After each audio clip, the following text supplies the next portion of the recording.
Во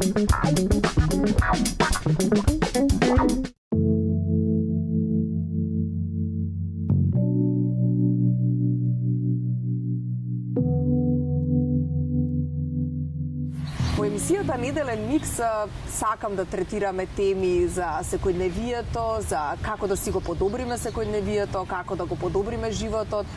Доста прашања кои што не мачат ги одговараме тука, секако со компетентни личности и гости. Како да се справиме со стресот, анксиозноста, која што се позастапена во денешно време. Токму на тоа прашање одговараме со професор доктор Зоран Крстевски, кој е на мое големо задоволство, е денес заедно со мене тука, по еден многу убав повод, а тоа е неговата нова книга Програмирање на умот. Професоре, добро ми дојдовте повторно во емисијата Неделен микс. Благодарам, Марија, за поканата. Се надевам ќе имаме еден убав интересен разговор. Во денешно време, како што спомнав, стресот и анксиозноста се многу присутни и токму затоа вашата книга е еден вид четиво, кое што ми се чини постојано треба да се препрочитува одново и одново.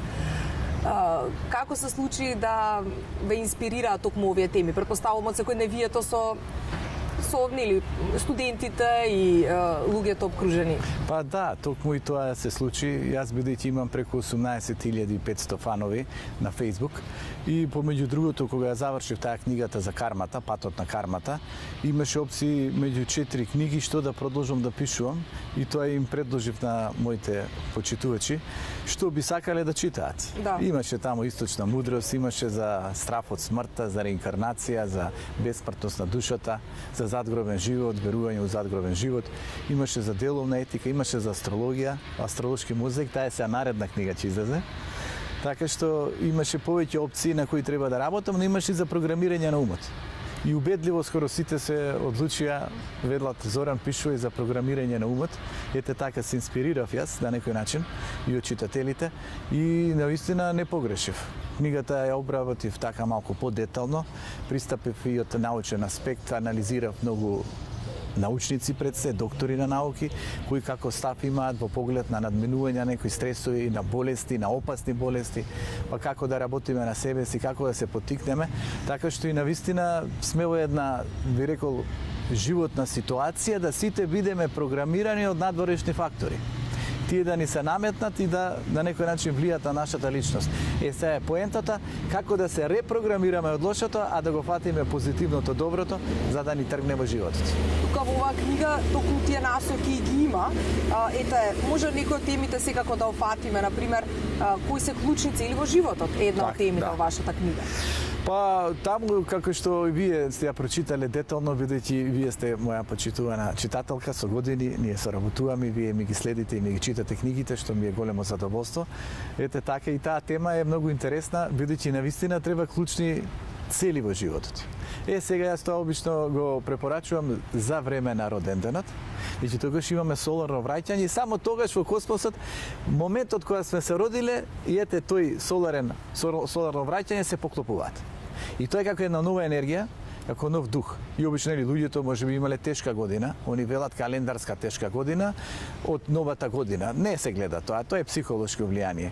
Календарски повеќе од аспект на моментот кога сме се родили, роденденот и следната соларна година. И таа е многу битна и затоа тука препорачав 4 би рекол методи како луѓето да си помогнат на себе си, што да направат, што да проектираат. Сега тоа е индивидуално.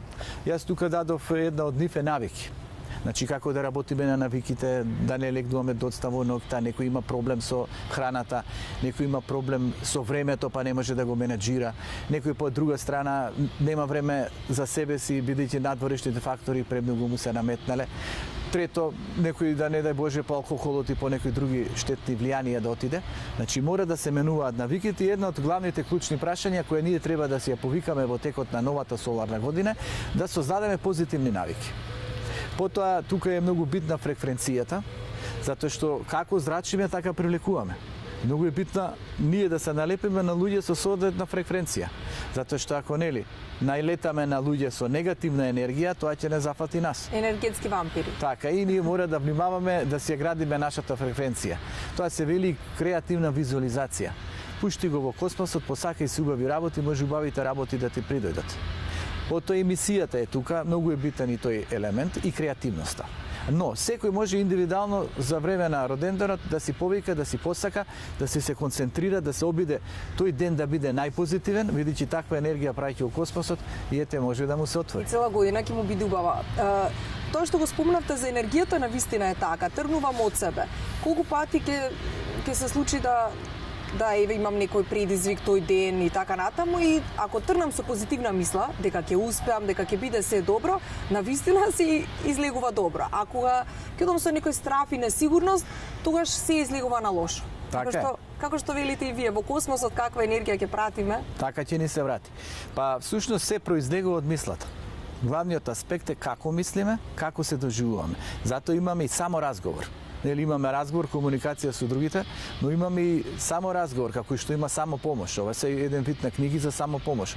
Како ние да си помогнеме, да не бидеме нели приклоници на антидепресиви или не знам какви медикаменти, туку да видиме ние да најдеме алатки, методи како некој да не поттикне со читање на таа книга да се себе исцелиме. Затоа што главниот аспект стана да се исцелиме. Веќе нема човек кој не е травматизиран, не доживеал болка, немал некои страдања, немал тешко минато, немал некои удари на судбината. Поентата е да, ги имало, дај да видиме сега како да се исцелиме и првично почнеме со мислата, бидејќи мислата е таа која што на некој начин ги креира зборовите. Значи, како ние мислиме, така ние зборуваме. Ако ние негативно мислиме, ако ние сме под страв, ако сме под анксиозност, така и ќе се чувствуваме, така и ќе забележуваме. Така и ќе зрачиме. Така и ќе зрачиме и ќе привлекуваме луѓе на соодветна фреквенција. Или ќе емитираме нашата енергија кај другите и тие ќе бидат вознемирени. Или пак нема да се заштитиме, па ќе дозволиме луѓе со неубава енергија да ни го запоседнат нашето биополе. И затоа се мисли позитивно, но и позитивно се зборува. А кога веќе позитивно се зборува, тога се има и позитивни дела. Нели, позитивната мисла, позитивната енергија, позитивното очекување не тера да правиме позитивни дела, креативни дела. Незадоволниот, фрустриран човек, човекот со болка, човекот со страдање, тешко е да направи кои некакви дела, зашто тој е фокусиран да се спаси. А кога сме ниво креативна интенција, тогаш ние сакаме да создаваме и затоа гледате, се е врзано. Мислата, зборот, делата. Се, ако ги имаме делата, ако се тие позитивни, ние можеме да создаваме навики. Затоа што се навикнуваме на доброто, се навикнуваме на делата. Нели, делото е да прошетам у природа, делото да станам наутро, да не брзам, да видам под ритуал. Делото е некој да сака да си отиде покрај река или било каде да трча, да вежба, некој пак да најде некое решение за некоја проблематика, па да биде креативен во некој домен. Не е битно, важно да создаде навика. Зашто ние сме суштество на навика. Така нашиот мозок функционира. Тие би рекол мозочни аспекти, виуги или пак синапси се создадени низ призма на навики. Нешто да го реактивираме, нешто го запоседнуваме. Некаде премногу го предимензионираме стравот или тагата или гневот и се навикнуваме на нив и кога си гневен, тогаш автоматски секаде гледаш причини да изразиш гневот. Или како што велите вие во вашата книга играње улога кутриот јас. Не треба и само сожалување, нели? Секако. Значи во тоа е поентата. Гледате, од навиките доаѓаме до карактерот. Значи имаш добри навики, создаваш добар карактер или твојот карактер е цврст. Сега, лошиот карактер, кутриот јас. Леле што ми се случи, кој ме запоседна, види со таа личност ми отиде годините, ми отиде времето, ми отиде енергијата, види на работно место, кутриот јас не ме почитуваат. А не се превзема ништо. А не се презама само кутриот јас и се, што се вели, сето таа му се претуре на најблискиот. И најблискиот ние му се јавуваме или тие му се јавуваат. Леле, кутриот јас, колку ми е тешко, леле, што мислиш ти, дај ова да го решиме. И тој некој коректен ќе го советува, ќе го упати, ама не вреди, овој пак е во кутриот јас. И ние можеби 10 пати некому да го советуваме најдобро, на крај ние ќе се истоштиме, ќе бидеме преполни со тој вид на енергетски вампиризам, а овој не преземе иницијатива. Затоа нели имаме тука една тема промени. Да. Колку е битно да се создаваат. Како велат, ако не ги направиш сам, ќе ти се наметнат. Така е. Невозможно е да нема промени, а најдобро е сами да ги направиме. Три работи се неизбежни во животот. Една е промената, се тече, се менува, ние не сме исти, нели, со текот на времето и нашите клетки се разнебитуваат, но може да им внесеме љубов па и да се оживуваат. Значи најтешката болест може да биде помината и надмината ако најдеме љубов, ако најдеме метод, ако најдеме што се вели и некој вид надеж и Божја припомош за да се излечеме. Значи мора секојаш да имаме надеж, но и желба за промени. Ако е лошо, потребата за промена е дај да се искачам, да се спасам, да тргнам напред. Значи, во животот не можеме да избегаме од промените. Не можеме да избегаме од проблемите. Проблемите се составен дел од животот.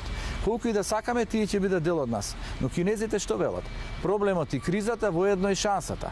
Да видиш каде грешиш, да видиш каде ти оди слабо, да видиш каде ти оди енергијата, да видиш каде ти ги трошат емоциите, за да се спасиш. И третото е ова надежта што ја зборувам, затоа што нема човек без надеж, нели, без очекување, без некој стремеж. Иако ете во таа книга што пишува Патот на кармата, индиската мудрост, они па ја третираат копнешта како една од најголемите опасности. Значи, ако си голема копнеш и не чини. Не живееш во мигот, копнеш. Не си тука присутен. Нели затоа имаме една тема како ти живееме во мигот на сегашноста. Да се пренесеме, каде се наоѓаме ние, како се чувствуваме. И тука е многу битно и нашето тело да го сослушуваме. Значи да имаме однос кон телото, но пред се да имаме однос кон душата. Ако ние запоседнеме душата и не и даваме убава енергија, како ќе се чувствува нашата душа, нашето тело. И гледате, се е тоа холистички поврзано, комплементарно. Првиот аспект, телото, да немаш болка, да вежбаш, да се очувствуваш добар, да не те владеат нагоните, па да отидеш у ниски страсти, па да отидеш у прејадување, препивање, се има причина зашто понекогаш е тоа пренагласено. Втората асоциација е срцето, емоцијата. Емоцијата е најсилна, многу време посветив на емоцијата, зашто од едната страна Марија ни можеме позитивно да мислиме. Можеме да проектираме, ама ако нашето срце, нашата душа е повредена, ако нашите емоции се не расчистени, ако имаме болни сеќавања, ако имаме некој вид на тага, ако има нешто што нас натрешно не ни дава среќа и опуштеност, тогаш ние и да мислиме, всушност сето тоа не стига до нас. Тука, како што кажав, е многу битен духот, значи јактење на духот, цврстина на личноста, градење на карактерот и многу битна е душата. Душата е, па ви рекол, една од најклучните работи заедно со умот. Умот бара вложување, навика, читање, а од другата страна духот бара справување со искушенијата, а емоцијата бара на некој начин расчистување со она што нас не таложело. И тука тоа не е лесно, но ете ги има методите, има и многу примери како некои личности успевале, биле на дното, се соочиле со големи тешкоти. Токму тоа, професоре, сакав да спомнам, вие во сите ваши книги, па така и во програмирање на умот, секогаш давате примери од одредени филозофи, од практични примери кои што и во историјата се случиле. Таков е примерот, например, и со луѓе кои што го преживеале Холокаустот, например, и издржале во такви тешки услови со својот дух, со својата мисла. И може да си кажеме сега ние, штом тие успеале, па и ние можеме да успееме да ги надминеме препреките. Така е. Па тука давав неколку примери, меѓу кои со докторот Алберт Швајцер. Он е голем мудрец, тој е насочен кон тоа да им помага на луѓето. Замислете, 4 докторати има завршено, има отидено во Габон, отворено болница, помагано на луѓето, има за музика учено, за филозофијата, медицината, значи се во смисла на креативност. Не е битно колкави титули имаш, туку зашто ги користиш титулите. Не е битно со колкаво знаење си се акумулирал, многу е побитно каква мудрост искажуваш кон животот. Така што една од главните точки е смислата. Сега, во тој поглед имаме и анализа на Виктор Франкл, невропсихијатар од Виена. Замислете, он бил во Аушвиц, во најтешките околности на животот. И он вели, кој ја гледав дека многу од моите другари настрадуваа. Вели, во текот на денот, најбитно беше да не бидам во првите редови или во последните редови. Ако бидам во првите редови, тога ќе ме тепаат. Обично капоа, дури имало евреи кои биле капоа, стражари. Но ќе ги малтретираат. Ако биде во крајните редови, кој ќе дојде да одат на вечера, тоа некоја каша без ништо што се вели, нема да има за него. Ќе се изеде се, на крај ќе остане гладен. Тоа е едно од тенденциите. Второ, да не биде кодеш. Трето, да не падне во духот. Четврто, што се вели да има визија, да има смисла и надвор од зидиштата во кои се наоѓал, во одликавите жици. И он проектирал како создава една нова, би рекол, невротерапија. Тоа е логотерапија. Како да се бара смислата, вели, преку барање на смислата, ти доаѓаш до разрешување. Бидејќи луѓето треба да чувствуваат смислата, не е суштината на животот да постигнеш не знам какви материјални добра, туку е суштината како ти да се осмислиш и да почувствуваш смислата. Бидејќи антипод на смислата е безсмислата. И се видете, ако он вели, луѓето што има безсмисла, што нема надеж, што беа паднати во духот, што се предадува внатрешно, тие настрадаа. А вика човекот кој што изгради некој дух, енергија, да најде некоја цел, смисла. Ете, да се радува дека ќе излезе еден ден, па ќе ги види своите најблиски. Дека ќе може да придонесе за другите, тој ја има, вика, смислата, а преку смислата ја има и силата и автоматски може да се справи со искушенијата. Исто писателот Солженицин. Тој бил затворен у гулазите во Советскиот сојуз. И он па најголемата среќа му била трошките лепчиња. Да му останало, да може да се потхрани, да се може нешто да што се вели, да го прелаже умот, бидејќи умот работи и по аромата, по миризмата и по вкусот. Значи доволно малку и ти да се осетиш како да си нахранет. Замислете во какви услови они живееле, а првично барале смислата да не паднат како луѓе. Значи, затоа имаме тема достоинство. Замислете ние ако ни падне достоинството, ако се срозаме, ако дозволиме некој да не згази, ако немаме однос кон себе си, ако прифатиме судбината дека е тешка, ако некоја болест која ни се случила сметаме дека веќе неминовна и која ќе ни донесе до крајот. Во тој случај ние се разнепитуваме внатрешно. Затоа вие, Марија, сигурно сте прочитале за примерот со Икеа, која го има направено со учениците. Да. Дека нели во училниците многу има често булинг. Децата ги малтретираат другите деца. Значи има некои се малку агресивни, понемерни. И сега они прават едно истражување во едно училиште, меѓу другото, за да прикажат пример, но со растенијата. И земаат две растенија. И сега на едното растение му пристапуваат со најголема љубов. Најубави зборови, комплименти, внимание, енергија, а на другото со најлоша енергија, со псовки, со негативизам, со еден вид на пренос на нешто што не е убаво. И сега гледат, двете исто ги хранеле, двете имале сличен количество на светлина, сончева светлина, двете имале џубрива, двете имале се што е потребно за да се развиваат. Но она кое придобивало најубава енергија, најпозитивна енергија, што едноставно било под љубовта, тоа растело, се развивало. Ова овенало другото кај што било под атак на негативната енергија. И така е. Кога сме во негативна енергија, венееме. Така е. Па се гледа. Имаме две категории. Едната категорија што ние самите на себе си правиме, со што се храниме, а втората е што е тоа што ние го примаме и го дозволуваме да го примиме. Затоа и Буда кажал, навредата е општо присутна на секаде ќе налеташ. Не е проблем до навредата, проблемот е до тебе самиот ако си ја придобил навредата, си ја примил и си ја ставил во срцето.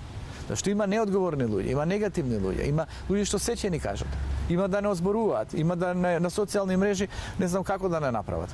И не се битни тие луѓе, битни сме ние. Зашто ние им даваме до значење на негативните луѓе? Може таков им е кодот? Ете, растенијото не можело да се спротистави на негативната енергија, овенало. Човекот, ако не може да се спротистави на негативните емоционални атаци, ќе венее. Зато имаме нели една тема, зашто овие кои што и не мора да се физички убави, но внатрешно се среќни, смирени, хармонизирани, зрачат и привлекуваат. Да. А зашто некои се прекрасни, еве ги имаме ни и во светот на шоу бизнисот, прекрасни се физички, ама внатрешно се нестрикни и инклинираат кон некои пороци или некои други надворешни влијанија и автоматски го губат сјајот и веќе не се истите. Значи што е битното? Да се негуваме ние со убавата енергија. Да. Затоа има и емоционална енергија. Значи не е само енергијата од физички аспект, емоционална енергија. Таа никогаш не умира и таа е неопходно константно да ја, што се вели, надополнуваме. Таа е поврзана со духовноста, професоре, така? Така е, па не е само со тоа, таа е поврзана и со тоа односот со луѓето, социјалната тематика. Таа е поврзана и со Бог, значи нашата верба, нашата поврзаност, нели она кој ќе почувствуваш во срцето една милина, една топлина, нешто дека ти се случило, те облагородило. Нели како луѓето затоа велат правам позитивни дела, правам креативни дела и после кој ќе ги завршам сум многу среќен како ме подига. Така е. И тоа има една духовна храна да продолжат да прават. Тоа го има кај монасите, тоа го има кај луѓето што искажуваат молитви. Имало на времето кај сихастите. Тие тихувале, се концентрирале, значи на папокот и сакале да доживеат божествената светлина. Да ја примат во себе си. Тоа е едно големо блаженство. Значи гледат, луѓето од едната страна инклинираат кон хедонизам, задоволство на телото, па еднаш го вкусат, па леле секолку е убаво задоволство на телото, па дали е генитална љубов, дали е храната, дали се колачите во 22 часот, дали е било што, дали некој алкохолот се навикнал. И тој него хедонизмот му е таквиот вид на импулс. Моментално е тоа. Да, тоа е а потоа телесно задоволство, ама се навикнал на хедонизам. И некои на шопингот се навикнува. Вие тој во книгата го имате вметнато дека се почесто одиме кон конзумеризам, меѓутоа нема да не направи стрекни нити премногу облека, нити премногу храна, нити премногу ете такви материјални работи кои што не можат да ги заменат емоционалните дружби или пријатните луѓе околу нас или престојот во природа. И тоа е навистина круцијално. Затоа сега тука прво две работи ќе кажам. Прво на студентите што им предавам, ама и на моите почитувачи кога држам едукативни предавања, а тоа ги држам често, се надевам од септември ќе продолжам пак со едукативни предавања, Европски универзитет тоа ми го овозможува и се бесплатни тие едукативни предавања за да им даваме на луѓето. Инаку ме викаат по општините, знаете вие, само ги плаќаат патните трошоци и таму ништо не се наплаќа. Сум бил во Струмица, и во Велес, и во Битола, и во Прилеп, и во Штип. Да, и во Скопје, значи благодарението на добри луѓе, креативно ориентирани, културолошки ориентирани, значи и тие таму луѓе од тие градови да ги мотивираме, да најдеме позитивна енергија. Сега ова што сакав да го кажам. Значи се тече се семено. Не можеме вечно да бидеме на овој свет. Еден ден ќе не нема. Кој ќе не нема? Дали тогаш ќе останат нашите 230 кошули, нашите 150 чевли, и што ти не знам колку се капути и така натака, да. Или ќе останат нашите дела, нашите книги. Значи не зборам како писател, зборам како човек кој што купувал книги, да. Кој што акумулирал книги и кој ги оставил за идните генерации. И можеби во идните генерации ќе се родат некои дечиња, нели, потомци, кои ќе сакаат да читат, да продолжат да речат, видите, имало некој од нашиве предци, кој што многу бил по книгите, многу читал, многу работел и ние да се подхрануваме. И некој од нив ќе зема, ќе ги чита, ќе создадат навика за читање. А другата страна, знаете кај ќе отидат чевлите и кошулите? Во контейнер. Се што ни акумулирале, која нас ќе не нема, сето тоа оди во контейнерот, тоа го фрлаат. Така што е тој аспект многу битен, како и што ние се подхрануваме и што им оставаме како наследство на нашите деца. Затоа тука професорот Чепреганов го имам анализирано во однос на книгата, колку е величествена, колку треба да читаме, како влие на нас и Јогананда. За Јогананда пише во Патот на кармата. Да. Така што ќе сега она другото ќе го фатам. Значи видовте сега таа едната страна што ја анализиравме. Тој вид на неоднос кон себе си и дозволување нешто да не наполни со енергија. А вториот однос ова што вие кажавте, значи природата, зеленилото, прошетката, реката, креативноста, читањето книга, музиката, тоа натуротерапијата е со природата. Колку тоа го полни, го храни човекот, му создава поинаква навика. Колку помага да го ичисти она што го натрупа. Значи да сме во некоја тага. 3 фактори се најопасни во денешно време. Едното е гневот. Луѓето живеат гневно, незадоволно. Неретко гневот оди кон внатре, па се себе обвинуваме, живееме во еден вид на грижана совест или чувство на вина, тоа е многу страшно. Тоа го разнебитува организмот, таму нели давам анализи на личности кои заболеле од рак, но кои што дел од тоа име заради преакумулирана тага, преакумулирани емоции кои не се разрешени и ги довеле до некоја болест. Има и други причинители за таа болест, но една од тоа и ние што премногу се грижиме, премногу се даваме, премалку се вложуваме во себе си и стануваме или гневни кон себе си, или некои се гневни надворешно, но многу се тажни. Тажни се заради неуспеси во животот. Тажни се затоа што може на децата не се знае како ќе им се отвори. Тажни се ако децата мора да одат во странство за да се снајдат тешко овде да се живее. Тажни заради икс неправди кон државата, кон нас самите, некоја акумулирана траума, трансгенерацијска траума, котете тие евреите го имале тоа, посебно оние што биле во Холокаустот. Се научно се докажало дека имаме трансфер на траумата, трансфер на тагата. И ние како држава, претпоставувам. И ние секако трансгенерацијски имате зборували на вашите предавања за тоа. Да. Значи, покрај тагата и гневот е стравот. Живење во страв, живење во немир. Тоа е еден вид на најголема закана, е сега други 3 фактори кои придонесуваат за овие состојби на духот. Едната е несигурноста, значи живееме во несигурност, живееме во неспокојност. Втората е неизвестност. Не знаеме на што се потпреме воздухот. Гледате, млади брачен пар да сака да обезбеди стампен простор, не знае како ќе го обезбеди, бидејќи овие прво, да не речем урбаната мафија, идат цената на метар квадратен оди до плафон. Значи тешко е младиот да се снајде, не знае што да прави. Значи несигурност од едната страна, неизвестност и третото е губење на контрола. Кога доаѓаме ситуација да губиме контрола, да се неаме себе си, или емоциите, не разнебитат, губиме контрола. Луѓето се тажни, бараат метода да се изгубиле себе си, не знаат како си помогнат. Губење на контрола, си гневе, не можеш да се контролираш, те атакувал на работно место еден ден, че пукнеш. Во љубовта тоа го има, луѓето се незадоволни, фрустрирани, својата фрустрација пренесуваат во односот. Некои инклинираат кон неубави работи, телесна љубов, генитална љубов, несигурност, неверства, закана, не знаеш кај си сигурен. Мислам дека тоа ќе им даде мир, меѓутоа напротив, само да кажам уште полошо. Така е. Па се акумулација, и сега вие земете ги нашите клетки, па и земете го нашето тело. Ние внесуваме туѓа ДНК, туѓа вибрација, туѓа клетка, туѓа состојба на духот во нас. Па зашто јас тоа да си го направам на мојот дух? Па зашто додам во валкани работи? Зашто додам во тој инстант решение? Инстант решение да претера со шомпикување. Си решаваш некоја состојба на духот. Инстант решие да се прејаде со колачи сладки, па и тоа е пишано во книгата, во односот кон храната. Затоа дадов јас.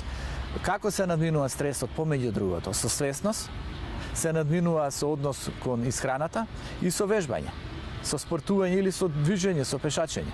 Тоа е едните од категориите.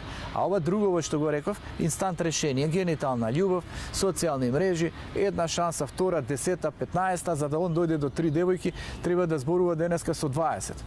И ќе го потроши цела енергија на социјални мрежи за некоја, би рекол, површна состојба или за нешто што всушност може да му го извалка духот. Некој цел ден на социјални мрежи, цел ден ќе пишува познати и непознати, цел ден ќе губи време, ќе се акумулира со негативна вибрација од страна на техниката, веќе тоа зрачи, наместо да седне да прочита книга. Да види колку книгата го облагородува. Едно ќе му даде информација, второ ќе му пробуди свесно, ќе го поттикне, ќе рече, може оваа работа, ја знаев како сум ја заборел. Трето ќе му даде метод и четврто ќе го спаси од површни технички работи што ти некој само му го заглупува духот. Да. Библиотерапија, постои термин дека буквално книгата има терапевско влијание и дејство. И навистина е така, кога читаме и се релаксираме и се едуцираме. Да, прво си го смируваме духот, нели се легнуваме, си се опуштаме, си наоѓаме, што се вели, еден вид на простор каде што ние влегуваме во светот на книгата. Значи, земесте го нашиот организам, нашето тело. Тоа првично е константно под грч. Биќе нели мора да се заштитиме. Зашто има атаци. Има атаци од тврселската гледна точка. Значи, времето е убаво, не убаво, вакво е, такво е, тмурно е, претопло е, влажно е. Имаме атаци од ние што носиме емоции, а кои сме ги потиснале. Не сме ги разрешиле, малку ослабнеме, ни се пројавуваат. Па ни се пројавуваат во афект, ни се пројавуваат во немир, ни се пројавуваат во страв. Ни се пројавуваат во тага. И неизбежна е и тагата во текот на денот. Некој изгубил блиска личност, некаде нешто се случило. Затоа тука се вели делумно и да прифатиме тагата. Да прифатиме дека некогаш нема да ни оди добро. Но не да создаваме навика да бидеме во депресија, во анксиозност и во стрес, зашто и навиката на стрес ќе ни предизвика да предизвикаме и да повикаме стрес. Затоа нели навика. Дојдеш до таа преполнета чаша, внимавај ќе претече, најди начин да ја испразниш. Книгата може многу да помогне да те смири, да те опушти, да те фокусира на организмот, ќе исклучиш некои работи, ќе се внесеш во книгата и во книгата што е меѓу другото битно? Да земеш да обележуваш. Таму има мисли, има некои поуки. Земи, обележи ги. Некои од нив запиши ги во тетрадка. Од тетрадката читај ги во тетрадката. Ако некои се толку многу битни, испринтај ги, стави ги на вратата. Да ги гледаш постојано. Да ги гледаш и ете ти код, ете ти промена.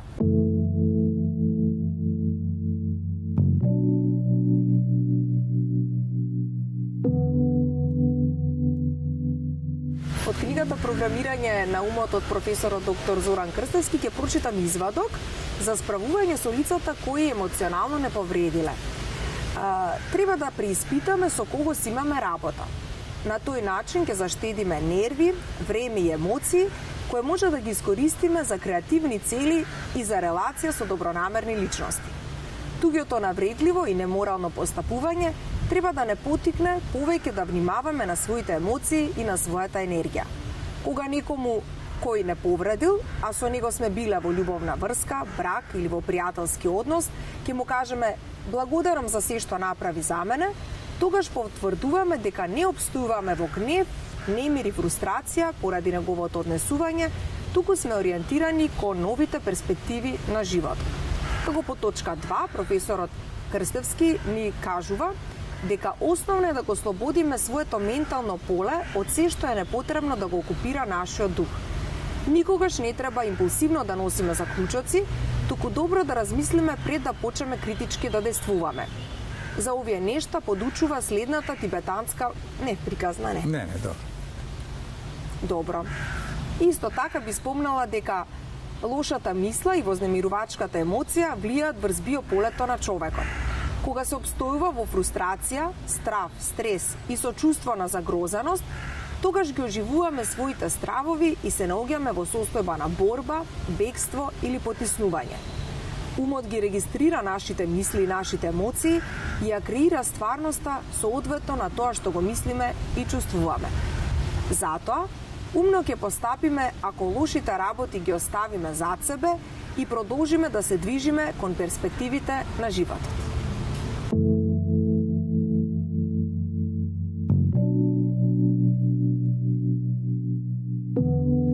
Започуваме и вториот дел од разговорот со професор доктор Зоран Крстевски. Денешната тема е програмирање на умот, неговата нова книга, односно позитивните методи за справување со стресот и анксиозноста, нешто што е многу актуелно во денешно време. Професор, еве го продолжуваме нашиот разговор. Навистина имаме многу теми за кои што и понатака зборуваме и во оваа емисија. Како да се фокусираме на борбата кон фокусот кон подоброто?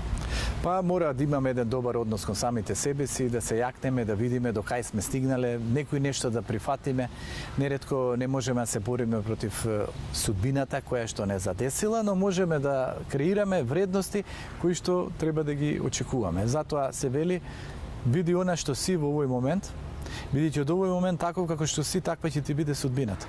А тоа што претходно ти се случило, може само да биде една лекција, едно животно искуство, кое треба да те зајакне и да ти создаде една нова визија. Значи, не треба животот да го гледаме како пораз, туку да го гледаме како шанса за победа. А борбата е константно присутна, нема човек, нема судбина, каде што не било и борбата, не било и поразот, не било и искушенијата, не било и тешкотијата, но со нашиот дух, со нашето ново програмирање на умот, со нашата визија, може многу нешто да подобриме. И затоа се надеваме еве вака и во оваа емисија, ќе отвориме многу афирмативни прашања, позитивни прашања, како да го мотивираме нашиот гледач, нашите слушатели воедно, да направат нешто добро за себе си, да се репрограмираат од нешто неубаво, да прифатат нешто што било, а не може да го променат, но да креираат нешто што ќе ги направи пострекни и позадоволни од животот.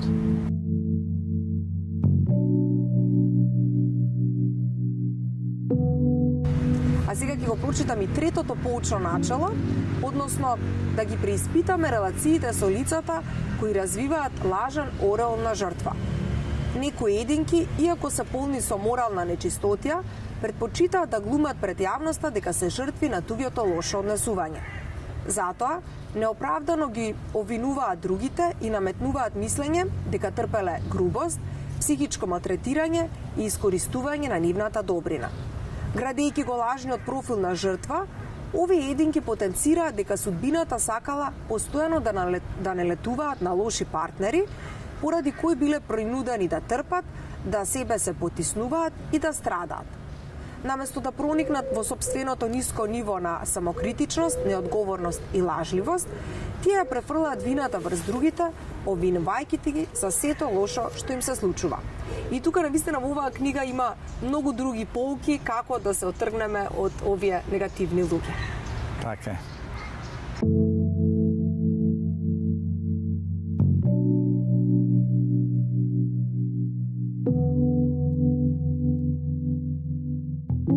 Зборуваме за стресот и анксиозноста, тоа е и темата на практично вашата книга како да се програмираме, да ги спречиме стресот и анксиозноста. Денеска како да станат дел од секојдневието на секој, да сме под стрес, да сме анксиозни, но како ете да се справиме со овие состојби? Спомнавме природата, спомнавме музика и релаксација, но некој доколку има некои посериозни проблеми каде што не знам дали на работно место, дали во одредена љубовна релација, како да се направи ризик и да се направат промени, односно да се каже не, стоп, доста? Прво, имаме работи кои што мораме да ги прифатиме. Дел се поврзани со минатото. Врз минатото не можеш да влиеш, тоа се случило. Кони днината не спеш премногу да копнеш, не е стигната. Мораш да работиш на мигот на сегашност. Во мигот на сегашност, едете, нели, таму има една тема прегорување на умот. Значи, умот е прегорен од премногу размислување. Од пресилни емоции, кои или се невозвратени, или се атакувани. Неретко се атакувани ради критики. Неретко се атакувани заради програми. Од каде произлегуваат програмите? Неретко од родителите или од блиските. Родителите живееле во некоја средина, живееле под поинакви услови, живееле со едни поинакви родители. Во тоа време имало поинаков однос бабата, дедото, состојбите, друго бил почитат, друго било разбирањето, но бил присутен и стравот. Да. Бил присутен заради екзистенција, бидејќи не се знаело што ќе се случи. На здравје. Фала здравје, Димитар. Значи, имало опасности од разни освојувачи. Имало опасности за обезбеди храна, имало опасности од болести. Само ете 1918 година шпанската чума. Да, значи на секаде опасности. Значи вметнале код на закана, на опасност, на страв. Тоа е акумулирано во нашиот народ. Нашиот народ акумулирал гнев, тага, страв. И сега бара разрешување. Нашите предци акумулирале стрес, тага и страв. И неретко го пренесуваат на своите деца. И гледате сега ние стресот го анализираме. Стресот е присутен надвор од нас, не знаеме на улицата да возиме велосипед, не знаеме што ќе ни се случи, страшно неодговорни возачи постојат. Ете ти стрес. Стрес, загаден воздух, не можеш да излезеш. Стрес на работно место, мобинг, неодговорни луѓе, само сакаат да се наметнуваат, его да продаваат, веќе дома или ги потиснеле, или се такви по природа. Стрес и од ред аспекти за да го штитиме нашиот организам, нашето здравје и стравуваме од болести и сме под стрес да не бидеме под закана или пак сме под стрес било кој што да ни каже. Или сме под стрес затоа што не внимаваме на себе си, немаме време за себе си, не знаеме како се справиме со проблемите, ги ставаме под тепик проблемите излегуваат, стресот уште поголем. И затоа имаме акутен стрес и хроничен стрес. Акутен кој се случува и кој бара менаџирање, треба да му пристапиме, не секогаш е опасен, таму е детално тоа објаснето, веќе некојаш треба адреналин, тоа на спортистите им треба, нели стрес, да изиграш, да направиш победа, некој има позитивен и настап да има, па има трема, има стрес. Да. Некој да отиде било што пред некоја конференција ќе се стега. Но имаме хроничен стрес кој е акумулиран и кој е на нашите клетки. Нашите клетки веќе се разнебитени, акумулирале таков стрес. Ние сме под хормонот на кортизолот. И автоматски они го навикнале организмот и кога не се во стрес како да им е потешко. Навикнат се на стрес, на трчање, на брзање. И се обично тој во љубовта го има. Партнерство и некаде се некои партнерства завршиле, ама тои биле полни со стрес.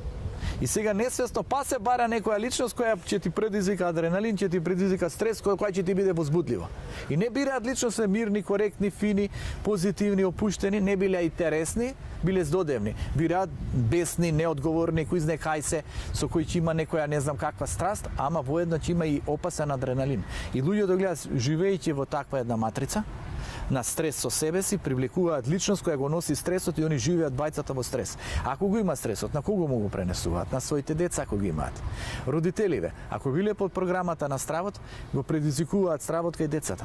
Пази на улицата, пази од ова, немој тамо, кај ќе одиш тамо да работиш, што ќе одиш во странство, каде ова ќе инвестираш, види ова партнерката, па дали е добра, не е добра и ред стравови. Почетно со законот на негација. Зато имаме закон на отпор, закон на негација. И гледате, ние како народ одиме со негација. Нешто што е најдобро, некои автори, некои писатели, било кој, од злонамерност или од завидливост, ќе оди со негација. Кој е тоа, што е тоа? Одиме така несвесно и кон блиските. Затоа што не сакаме да се опуштиме, сме стегнати и мислиме дека и овие кој знае што ќе им се случи, затоа и нив ги затвараме. Да. И кога се живее во таква програма, Марија, дали тогаш може да се надмине стресот, еве кажете? Апсолутно не.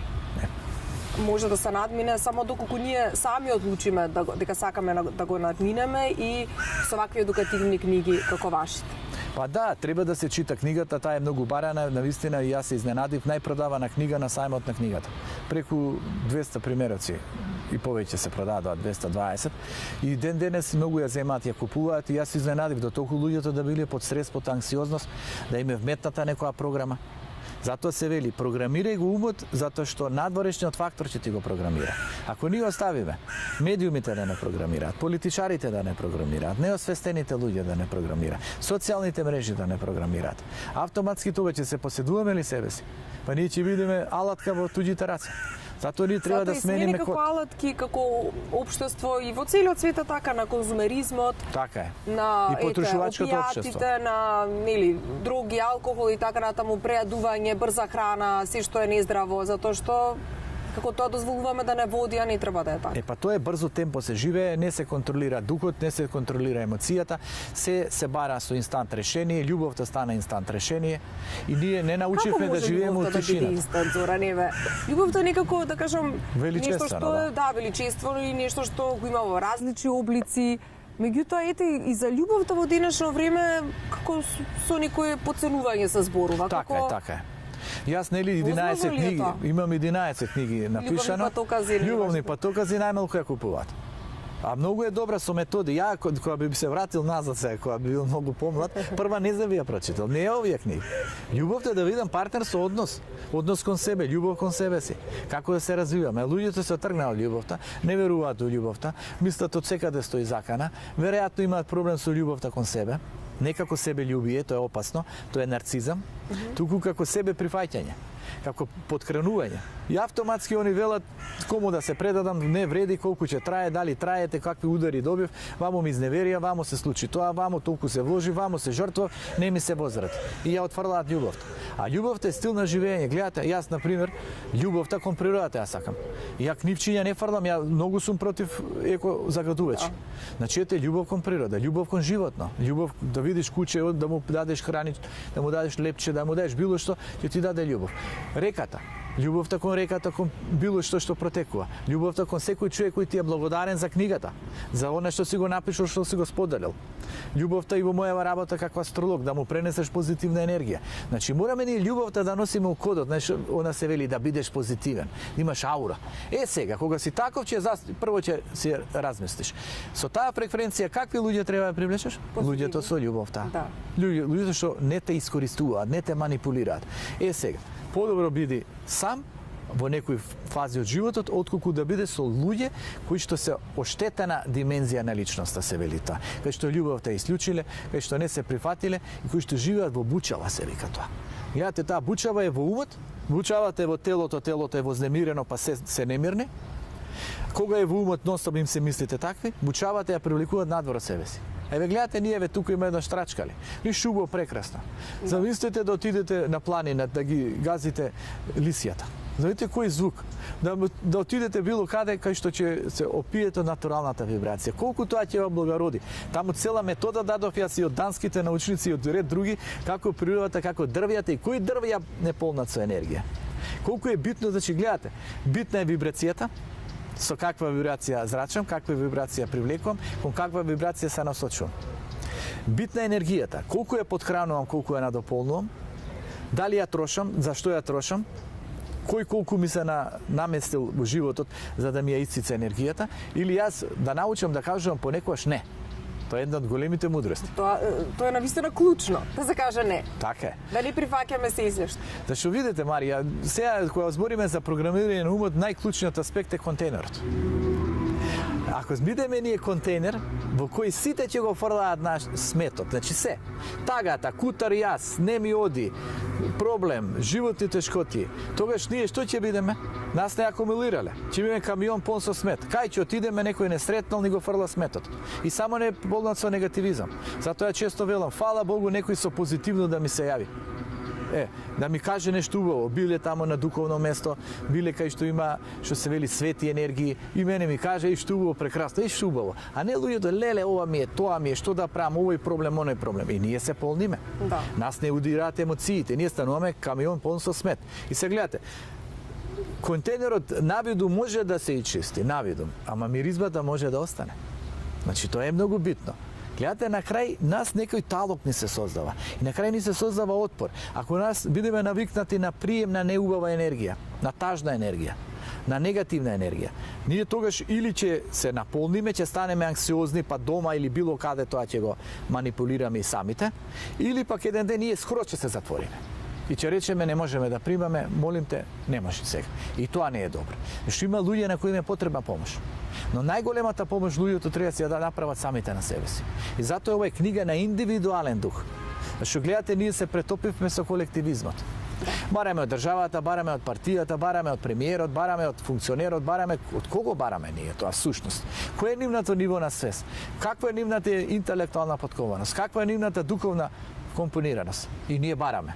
Бараме од некои други фактори надвор од нас. Не, ние треба да почнеме да бараме од себе си. Да почнеме да се зајакнуваме себе си, да почнеме да читаме, да почнеме да ја будиме свеста. И она е што ете германците одат напред, холандјаните одат, данците одат. На децата им вовеле предмети мотивација, личен развој, креативност, еве некои им вовели и филозофија, ама на поинаков начин филозофија. Филозофија на себе практикување, на себе пронаоѓање. Значи гледате они како работат децата од млади години, што се вели, ги учат на вредности. Да учат да се себе развиваат, да се индивидуализираат, да не станат зависни. Зашто ако станат зависни, тој другиот те програмира. Па може родителот толку знае со страв ќе не програмира. Да. Некој пријател толку се чувства со тага ќе не акумулира. Тој партнерот па толку е незадоволен од се со гнев ќе не акумулира. И ние живееме тогаш во кочница. Не, дај да видиме ние што да направиме и затоа нели најдалечниот чекор почнува најдалечниот пат почнува со првиот чекор. Значи колку е далечен патот? Кон себе, кон мирот. А мирот не е лесно да се постигне. Што е најсериозниот пат и најбитниот пат. Мирот и мигот. Мигот ние можеме да го управуваме, мирот не е лесно да го постигнеме. Но ние треба да се стремиме кон мирот. Ние може нема во текот на денот да имаме идеален мир. Ќе бидеме некаде изместени. Но ние треба да се обидеме колку толку да го најдеме мирот. Па сакаме со емисија, сакаме со книга, сакаме со прошетка, сакаме некоја домаќинка со подготовка на ручекот, сакаме со деца, сакаме со блиски, сакаме со кучето, сакаме на било каков начин, сакаме со прегратка. Ние мораме да го бараме мигот и мирот. И тоа да ни стаде код. И во текот на денот така да практикуваме, како што вие знаете, јас тоа често го правам со одење на планини, на планински места и таму јас имам режим на однесување. Таму ништо не е случајно. Се знае кога се станува, се знае се кулира. Ете, едно кафе ја само пијам, по една кафе дневно, повеќе не пијам. И полека, после ќе правам план, читам книга, нешто друго. И јас морам да шетам на планината негде околу 18 часот сега овие времења, нели? Тогаш ја прошетувам. Одам ја таму и најчесто сам одам, не треба никој да оди со мене. Има и дивеч, ама мене мислата ми е позитивна, ја не размислувам за дивечот каков е опасен е, што е. Ја размислувам за убававта енергија и за љубовта. И таа ја добиваш од природата. Таа ја добиваш од лисјата, таа ја добиваш од зеленилото и се враќаш, после можеш да работиш. Можеш да работиш со клиенти ако сакаат совети, можеш да работиш на книга, да пишуваш, ти си се наполнил, можеш да дадеш. Убава енергија. Ако ние само се празниме, со ништо не се полниме, што можеме да дадеме? На детето не можеме да му дадеме. Ние сме исцрпени. Исцрпениот, несреќен, незадоволен човек не може да сподели, може само неубавата енергија да сподели. Затоа ние, ако сакаме на блиските да им помогнеме, ако сакаме и во општеството нешто да придонесеме, мора да се подхраниме, мора да го јакнеме, тоа е наш индивидуален дух, за да бидеме посреќни. Само среќниот човек може да прошири и да даде среќата.